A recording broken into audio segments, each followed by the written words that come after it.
प्रधानमंत्री नरेंद्र मोदी फ्रांस की 2 दिन की आधिकारिक यात्रा पर पेरिस पहुंचे। एयरपोर्ट पर प्रधानमंत्री एलिजाबेथ बोर्न ने किया स्वागत। बास्टिल डे परेड पर मुख्य अतिथि होंगे पीएम। मुख्यमंत्री हेमंत सोरेन ने बोकारो के नावाडी में 69 योजनाओं का शिलान्यास और उद्घाटन किया। 10,000 से अधिक लाभुकों के बीच परिसंपत्तियां भी बांटी। देवघर में 10 साइबर अपराधी गिरफ्तार। 13 मोबाइल, 21 फर्जी सिम कार्ड और 1 एटीएम कार्ड बरामद। गम्हरिया अंचल के अमीन को 10,000 रुपए घूस लेते एसीबी ने पकड़ा। और रामगढ़ पुलिस को अपराधियों के खिलाफ मिली बड़ी सफलता। लूटपाट की योजना बना रहे 11 अपराधी हथियार के साथ गिरफ्तार।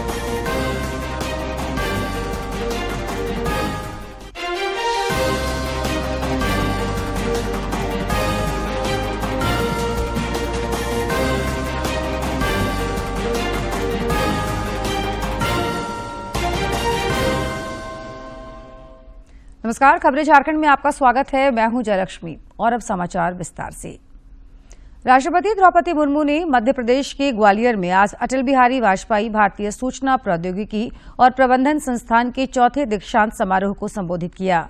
इस दौरान राष्ट्रपति ने कहा कि जीवन में आगे बढ़ते रहने के लिए यह जरूरी है कि हम जिस रास्ते पर चल रहे हैं उसको समय समय पर परखते रहें।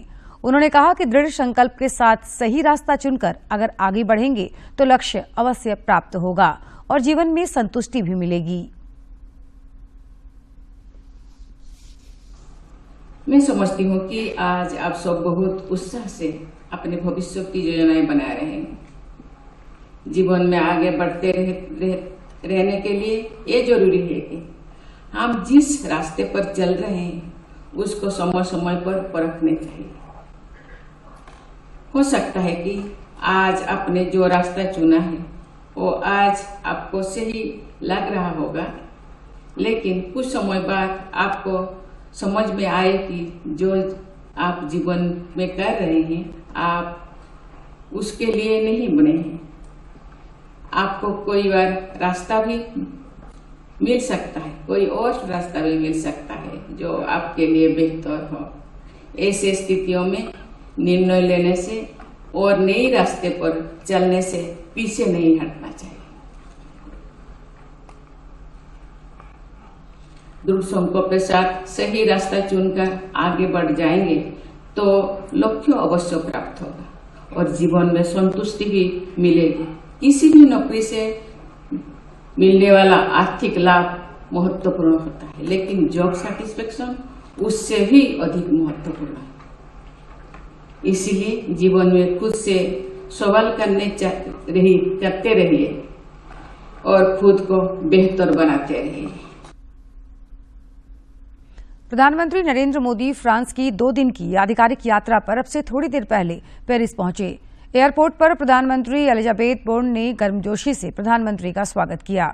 हवाई अड्डे पर प्रधानमंत्री मोदी को गार्ड ऑफ ऑनर भी दिया गया। प्रधानमंत्री फ्रांस के बास्टिल डे परेड के मुख्य अतिथि होंगे। इस परेड में तीनों सेनाओं के भारतीय सशस्त्र दलों का एक दस्ता भी भाग लेगा।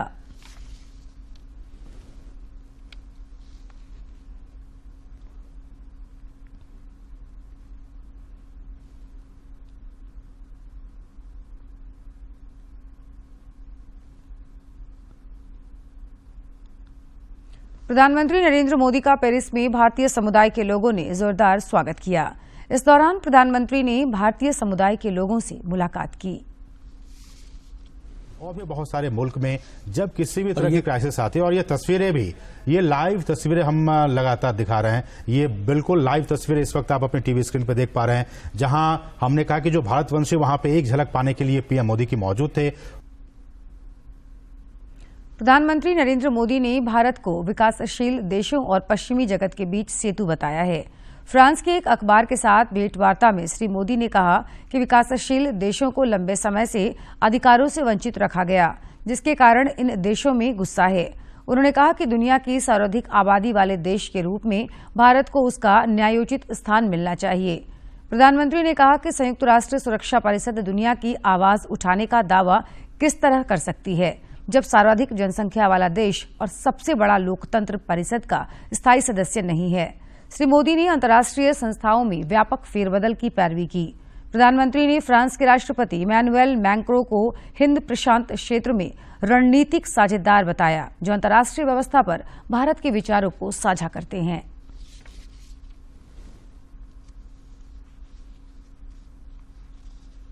मुख्यमंत्री हेमंत सोरेन ने आज बोकारो जिले के नावाडीह में करोड़ों रुपए की योजनाओं का शिलान्यास और उद्घाटन किया। इस दौरान उन्होंने 10,000 से अधिक लाभुकों के बीच 56 करोड़ से अधिक की परिसंपत्तियों का वितरण किया। कार्यक्रम में मद्य निषेध एवं उत्पाद मंत्री बेबी देवी समेत कई अधिकारी मौजूद थे।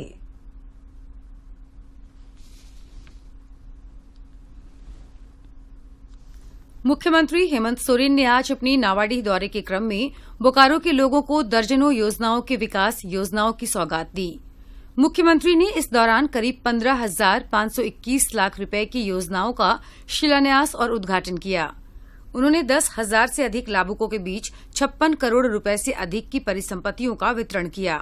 तकदीर बदलने के लिए हम लोगों ने बनाया है, कई और बनाने हैं, अभी तो शुरुआत ही हम लोगों ने किया है। इससे पहले तो यहाँ के लोग जीने के लिए जद्दोजहद करते थे। इस दौरान मुख्यमंत्री ने कई लाभुकों से संवाद भी किया। मुख्यमंत्री ने कहा कि सरकार ने योजना आपके लिए बनाई है और अगर आप एक हाथ बढ़ाएं तो सरकार आपके दोनों हाथ पकड़ आपको अपने पैरों पर खड़ा करने का काम करेगी। हर इंसान को 2 पैर, 2 हाथ, 2 आंख, 2 नाक, 1 मुंह और छोटा सा बुद्धि दिया है। उस बुद्धि और विवेक का हाथ पकड़ पकड़ कर आज हम लोगों ने सरकार को यहां तक पहुंचाया है। मुख्यमंत्री ने अपनी सरकार की उपलब्धियां भी गिनाई। उन्होंने कहा कि जरूरतमंदों को ध्यान में रखकर सरकार दर्जनों योजनाएं चला रही है।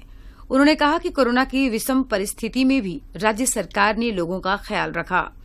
हर वो योजना हमारी बनती है, हर वो कार्य जो आपको लाभ पहुंचाए, इस राज्य को एक दिशा दे पाए, आपके भावना के अनुरूप, आपके सोच के अनुरूप जो आप काम कर सकते हैं, वही काम हम आपके लिए लाते हैं।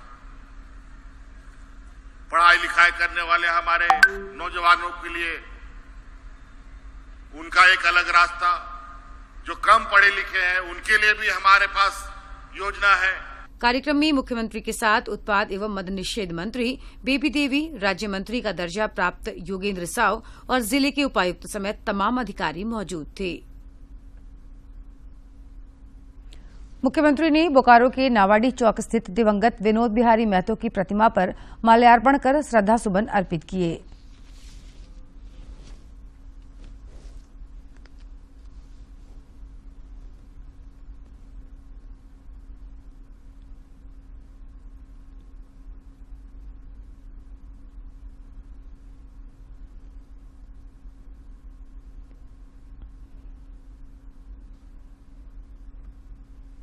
कृषि मंत्री बादल पत्रलेख ने कहा कि राज्य के बंद पड़े खादानों में मछली पालन को बढ़ावा दिया जाएगा। आज उन्होंने चाईबासा के मंगलाहाट परिसर में मछली बाजार केंद्र का उद्घाटन करने के दौरान ये बात कही।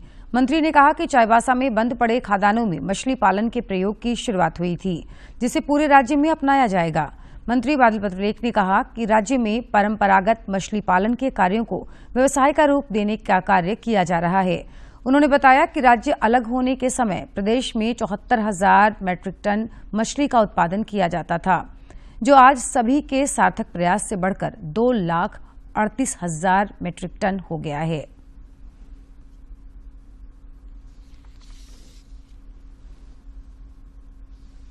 उन्होंने इच्छा जताई थी कि मौसमी तालाबों के अलावा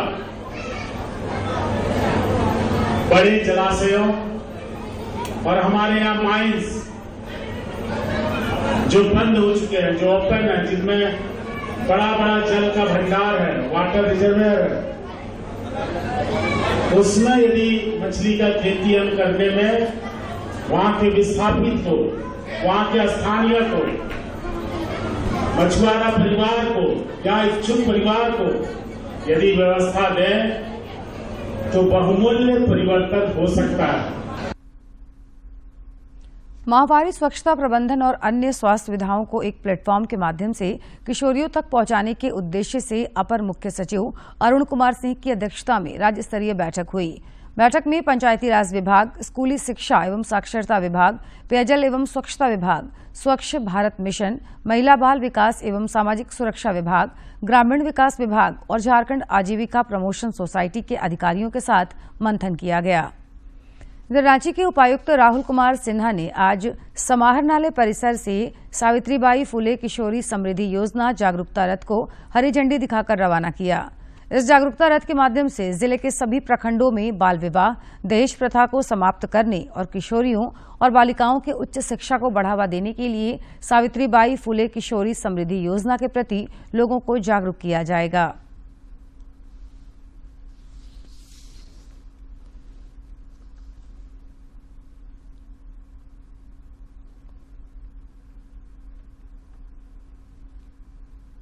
उनके भविष्य में पठन पाठन की सुविधा सलामत रहे, बाल विवाह को इसके माध्यम से रोका जा सकता है, महिला सशक्तिकरण प्राप्त किया जा सकता है एवं अन्य जो घरेलू तथा रोजमर्रा की आवश्यकताएं हैं उसकी पूर्ति हो सकती है। इसके लिए रांची जिले में 55,000 से अधिक बच्चियों को यह लाभ देने का लक्ष्य रखा गया है। प्रत्येक स्कूलों में पढ़ने वाली बच्चियाँ आराम से एक फॉर्म भरकर अपने स्कूल में जमा कर सकती हैं, जिसके माध्यम से समाज कल्याण विभाग के पास आकर एक प्रिलिमिनरी स्क्रूटनी होगी और उसके बाद डीबीटी के माध्यम से सभी बच्चों के खाता में टाइमलाइन के अनुसार राशि भेज दी जाती है। बिहार सरकार के खिलाफ प्रदर्शन कर रहे भाजपा कार्यकर्ताओं पर पटना पुलिस ने आज लाठीचार्ज किया। इस घटना में भाजपा के एक नेता की मौत हो गई। भाजपा नेता सुशील कुमार मोदी ने कहा कि जिस कार्यकर्ता की मौत हुई है वह जहानाबाद के जिला मंत्री हैं। उन्होंने कहा कि वे पुलिस पर हत्या का मुकदमा दर्ज कराएंगे। श्री मोदी ने आरोप लगाया कि राज्य सरकार के इशारे पर यह सब कुछ हुआ है।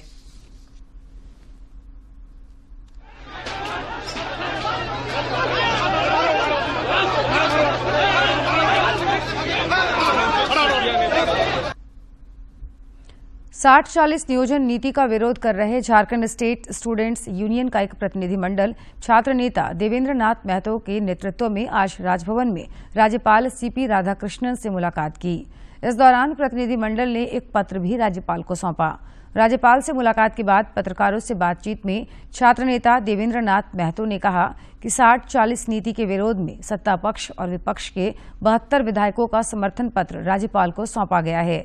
देवेंद्र नाथ महतो ने बताया कि राज्यपाल की ओर से उन्हें आश्वासन मिला है कि बहुत ही जल्द वे इस संबंध में एक पत्र जारी करेंगे और मुख्यमंत्री हेमंत सोरेन के साथ एक बैठक भी करेंगे। माननीय मुख्यमंत्री महोदय से एक मीटिंग करेंगे और लेटर भी लिखेंगे संज्ञान में लेने हेतु, और जो हमारा मांग है क्षेत्रीय और जनजातीय भाषा से सुसज्जित खतियान आधारित संवैधानिक नियोजन नीति, जिसमें यहाँ की भाषा, संस्कृति, रीति रिवाज, परंपरा जानने की बाध्यता हो। हजारीबाग के विनोबा भावे विश्वविद्यालय परिसर में आज कल 10 दिवसीय संयुक्त वार्षिक प्रशिक्षण शिविर चल रहा है, जिसमें विभिन्न स्कूलों एवं कॉलेजों के करीब 500 एनसीसी के कैडेट्स हिस्सा ले रहे हैं।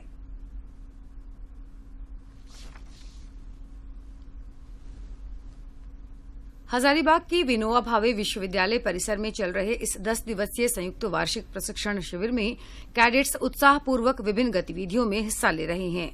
प्रशिक्षण के दौरान 100 कैडेट्स ने रक्तदान किया, वहीं 500 से अधिक पौधारोपण भी किया गया। ये बहुत गर्व की बात है, जो मैं तो बहुत दिन से सोच रही थी कि कब ये ब्लड डोनेशन कैंप लगेगा और मैं यहाँ पे दूं, क्योंकि एक तरह से बहुत एक अफवाह टाइप में है कि ब्लड डोनेशन एक कमजोर कर देता है शरीर को, बट ऐसा नहीं है। कैडेट्स को प्रशिक्षण देने के लिए इस शिविर में 2 ऑफिसर, 5 एनसीसी पदाधिकारी और 11 इंस्ट्रक्टर लगे हुए हैं।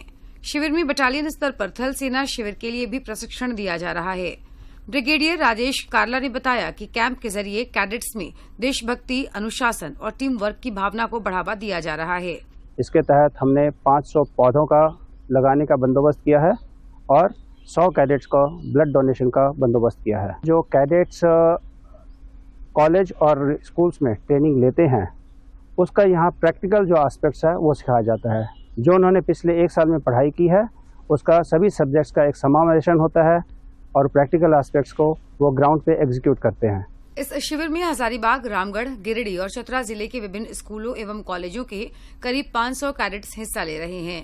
शिविर में मिनी झारखंड की तस्वीर नजर आ रही है और कैडेट्स एक दूसरे के रहन सहन और संस्कृतियों से रूबरू हो रहे हैं। झारखंड बटालियन के commanding officer colonel Harmeet Singh ने कहा कि शिविर सीखने का एक बेहतर माध्यम है। उन्होंने बताया कि सामाजिक कार्य एनसीसी के प्रशिक्षण का महत्वपूर्ण अंग है, क्योंकि ये अभी बच्चे जो हैं वो तकरीबन 8th क्लास से लगाकर 3rd ईयर तक के बच्चे हैं, जो जूनियर डिवीजन, सीनियर डिवीजन, लड़के लड़कियां सारे हैं। ये हमने एनसीसी का जो मोटो है यूनिटी एंड डिसिप्लिन, हमारा मेन उद्देश्य ये है एनसीसी ट्रेनिंग देने के अलावा अच्छे नागरिक देश को हम कैसे दें। हजारीबाग के विनोबा भावे विश्वविद्यालय परिसर में आयोजित यह 10 दिवसीय संयुक्त वार्षिक प्रशिक्षण शिविर आगामी 19 जुलाई तक चलेगा। ब्यूरो की रिपोर्ट।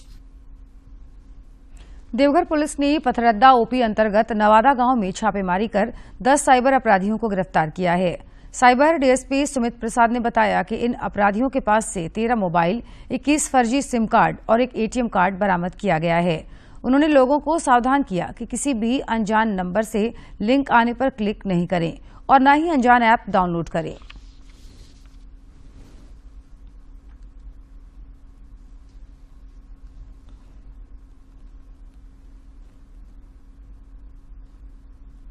साइबर अपराधियों के विरुद्ध लगातार छापामारी किया जा रहा है। उसमें 10 साइबर अपराधियों की गिरफ्तारी नवादा, जो कि पथरड्डा थाना क्षेत्र है, उससे हुई है।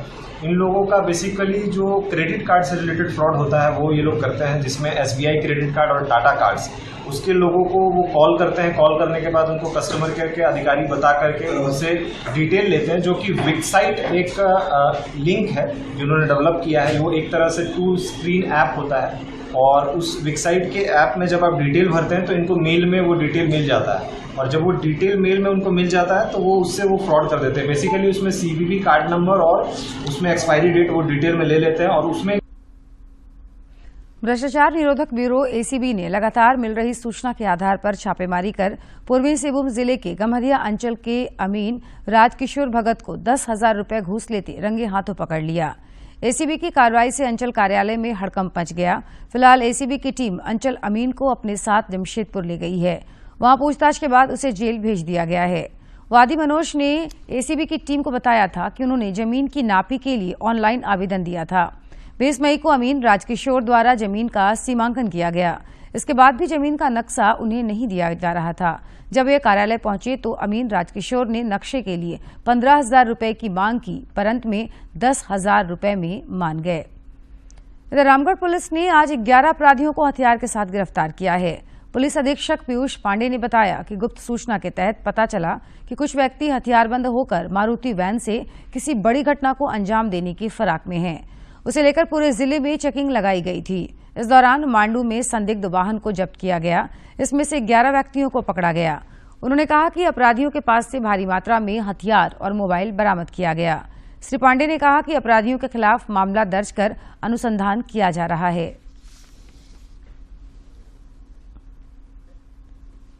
ओमनी वैन में कुछ संदिग्ध व्यक्ति हथियार लेकर ट्रैवल कर रहे हैं और किसी जगह पर कांड को अंजाम देने की फिराक में है। तो उस आधार पर पूरे जिले में चेकिंग लगाई गई थी और मांडू में चेकिंग के दौरान उस संदिग्ध व्हीकल को पकड़ा गया। उसमें से 11 व्यक्तियों को पकड़ा गया। जब उनसे गहनता से पूछताछ की गई और उनको सर्च किया गया तो उनके पास काफी ज्यादा मात्रा में वेपन बरामद हुए, कुछ खाली गोलियां बरामद हुई, भुजाली बरामद हुए, काफी मोबाइल बरामद हुए। कोडरमा में उपायुक्त आदित्य रंजन की अध्यक्षता में शिक्षा विभाग से संबंधित जिला स्तरीय समीक्षा बैठक हुई। बैठक में जिले के सभी सरकारी विद्यालयों में नामांकन को लेकर महत्वपूर्ण बिंदुओं पर समीक्षा की गई। इस दौरान उपायुक्त ने सभी प्रखंडवार विद्यालय में बच्चों का नामांकन संबंधी जानकारी ली। सरायकेला खरसावां स्थित आदित्यपुर ऑटो क्लस्टर के सभागार में बैंक ऑफ इंडिया द्वारा ग्राहक सम्मेलन का आयोजन किया गया, जिसमें कोल्हान प्रमंडल अंतर्गत सभी 102 शाखाओं से शाखा प्रबंधक और बैंक कर्मी शामिल हुए। इस दौरान बैंक ऑफ इंडिया द्वारा केंद्र तथा राज्य सरकार द्वारा संचालित विभिन्न योजनाओं के क्रियान्वयन और प्रचार प्रसार के संबंध में जानकारियां दी गई।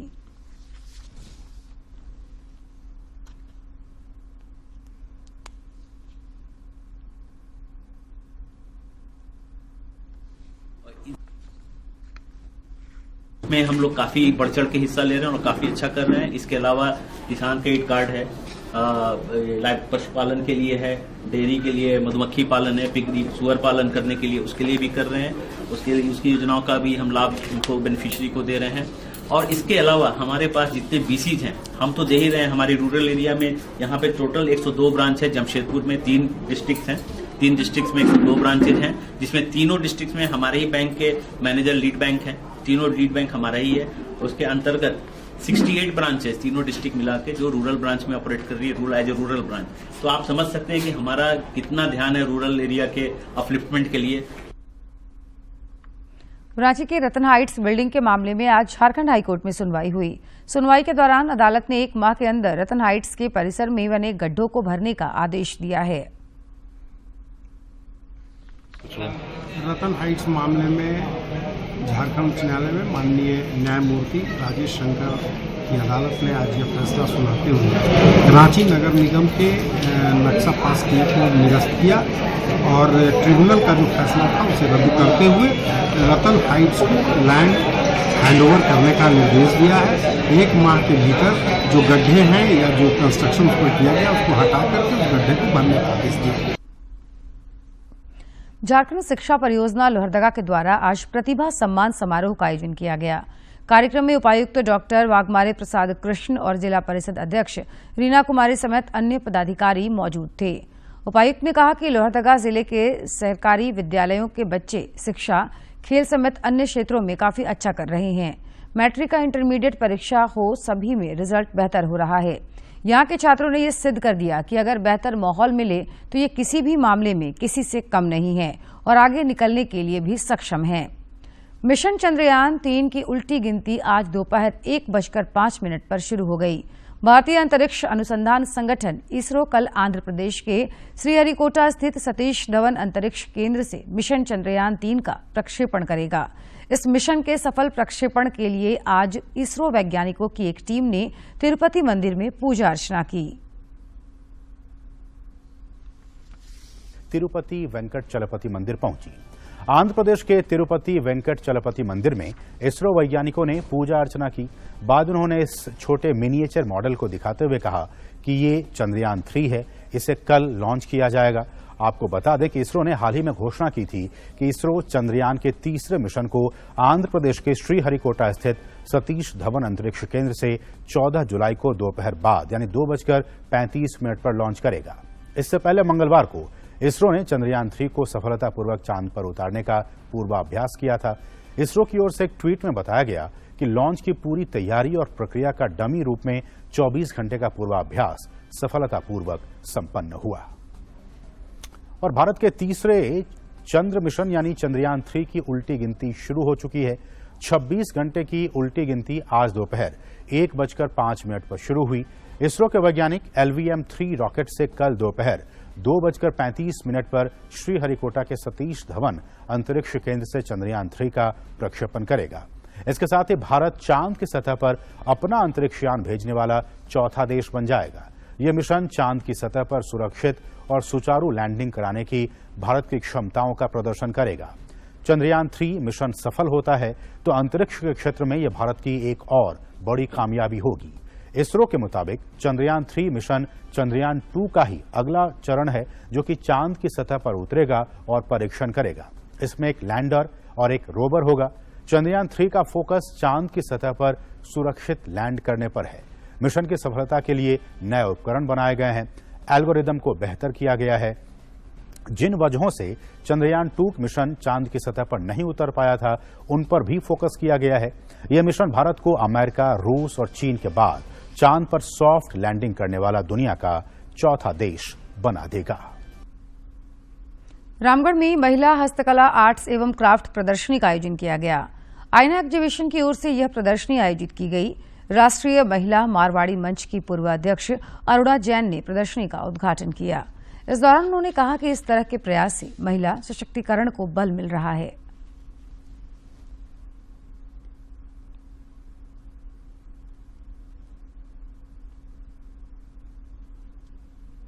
उसको दिखाने का उनको मौका मिला, एक मंच मिला उन्होंने।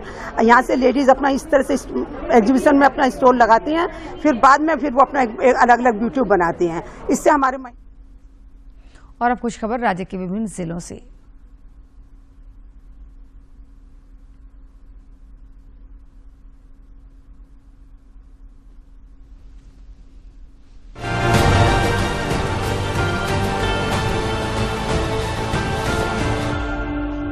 पेयजल एवं स्वच्छता मंत्री मिथिलेश ठाकुर ने बताया कि गढ़वा में लगभग 8 करोड़ 22 लाख की लागत से 3 नई सड़कों का निर्माण किया जाएगा। करीब 9 किलोमीटर लंबी सड़क निर्माण के लिए 8 करोड़ 21 लाख 92,400 रुपए की स्वीकृति राज्य सरकार ने प्रदान कर दी है। माकपा पोलित ब्यूरो की सदस्य वृंदा करात ने विपक्षी एकता के प्रयासों का समर्थन करते हुए कहा कि विपक्षी पार्टियों को जनता की तेजी से बिगड़ती आजीविका के हालात के मुद्दों पर देशव्यापी संयुक्त आंदोलन करना चाहिए। रांची में माकपा राज्य सचिव मंडल की बैठक के बाद उन्होंने मणिपुर में जारी हिंसा पर भी गहरी चिंता जताई। धनबाद में संत जेवियर्स की छात्रा के आत्महत्या मामले को लेकर भाजपा प्रवक्ता कुणाल षडंगी ने हेमंत सरकार पर हमला बोला है। उन्होंने कहा कि राज्य में बहुसंख्यक आबादी पर लक्षित हमले हो रहे हैं। उन्होंने कहा कि सूबे में शिक्षा एवं धार्मिक आस्था पर यूपीए सरकार की तुष्टीकरण नीति हावी है। रामगढ़ जिला अंतर्गत चितरपुर प्रखंड के मारंग मरचा पंचायत का चयन ओडीएफ प्लस के तहत किया गया है। मारंग मरचा पंचायत का चयन होने से गांव के लोगों में हर्ष का माहौल है। इसी को लेकर पंचायत सचिवालय में मुखिया बसंती देवी की अध्यक्षता में बैठक का आयोजन किया गया और पंचायत स्तर पर किए गए कार्यों की जानकारी दी गई। रांची स्थित बिरसा कृषि विश्वविद्यालय में मूंग की 26 उन्नत किस्मों के परीक्षण की शुरुआत हुई है। कुलपति डॉक्टर ओएन सिंह की पहल पर आईसीएआर की राष्ट्रीय संस्थान भारतीय दलहन अनुसंधान निदेशालय कानपुर ने देश के विभिन्न क्षेत्रों के लिए विकसित मूंग की 26 उन्नत किस्मों के बीज उपलब्ध कराए हैं। धोखाधड़ी और ठगी के आरोपी chit fund company care vision infrastructure and agritech limited के डायरेक्टर अरूप चटर्जी के मामले में सुनवाई कल धनबाद के प्रथम श्रेणी न्यायिक दंडाधिकारी संतोषनी मुर्मू की अदालत में हुई। आरोपी अदालत में उपस्थित नहीं था। फिलहाल उनके विरुद्ध आरोप तय नहीं हो सका। धनबाद में आरएसएस कार्यकर्ता शंकर प्रसाद डे की हत्या के मामले में पुलिस ने 2 आरोपियों को गिरफ्तार किया है। पुलिस ने बताया कि उनका गोतिया के साथ जमीन को लेकर विवाद चल रहा था। इसे लेकर थाने में प्राथमिकी भी दर्ज है। इसी विवाद को लेकर उनकी हत्या कर दी गई। दुमका की 4 साल की मोशिका अब अपने माता पिता के साथ कुवैत में रहेगी। उसे कुवैत में रहने वाले निसंतान दंपति ने गोद लिया है। कुवैत में रहने वाले इस निसंतान दंपति ने कारा के वेबसाइट में एनआरआई के रूप में निबंधन कराया था। जांच एवं वांछित आवश्यक कागजात के साथ जरूरी प्रक्रिया को पूरा करते हुए बच्ची को दंपति को सौंप दिया गया। गुमला पुलिस के समक्ष 5 लाख का इनामी भाकपा माओवादी संगठन का सब जोनल कमांडर खुदी मुंडा ने सरेंडर कर दिया है। सूत्रों से मिली जानकारी के मुताबिक खुदी मुंडा ने अपने कई साथियों के मारे जाने के बाद परेशान होकर गुमला पुलिस के समक्ष सरेंडर कर दिया। रांची के तुपुदाना ओपी पुलिस ने 8 किलो 200 ग्राम अफीम जब्त किया है। इसकी बाजार में कीमत करीब 16 लाख रुपए बताई जा रही है। तुपुदाना पुलिस ने अफीम के साथ 2 अभियुक्तों को भी गिरफ्तार किया है। और खबरों के अंत में एक नजर मुख्य समाचार पर।